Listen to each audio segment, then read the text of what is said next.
Ako dopadol 10. let Super Heavy Starship? Pri štarte sa zapálilo všetkých 33 motorov Raptor a raketa hladko prešla cez kritické fázy.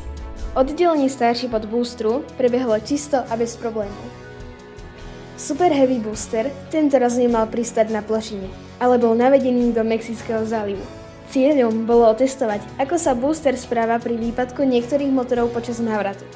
A hoci dopadol do mora, dokázal sa stabilizovať, čo je kľúčový krok pre budúce bezpečné pristátia. Samotná Starship vo vesmíre predviedla historickú premiéru. Prvýkrát sa otvorili nákladové dvierka a z lode bolo vypustených 8 makiet satelitov Starlink. Tento test potvrdil, že mechanizmus funguje. Krátky zážih motorovú vákuu prebehol úspešne, ale objavil sa problém. Poškodil sa plášť pri dolnom krídle. Pri návrate do atmosféry SpaceX zvolila riskantnejšiu trajektóriu, aby otestovala hranice tepelného štítu. Viaceré dlažice odpadli.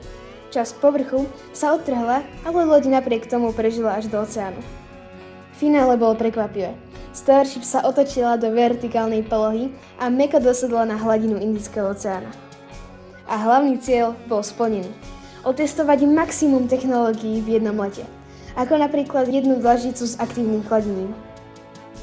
Z tohto testu má SpaceX najviac dát za posledného pol roka. Od vypúštenia makiet Starlinkov cez správanie boostru pri výpadkoch motorov až po reálne limity tepelného štítu. Starship je tak o veľký krok bližšie k tomu, aby sa stala raketou pre misie na obežnú dráhu, na Mesiac a neskôr aj na Mars.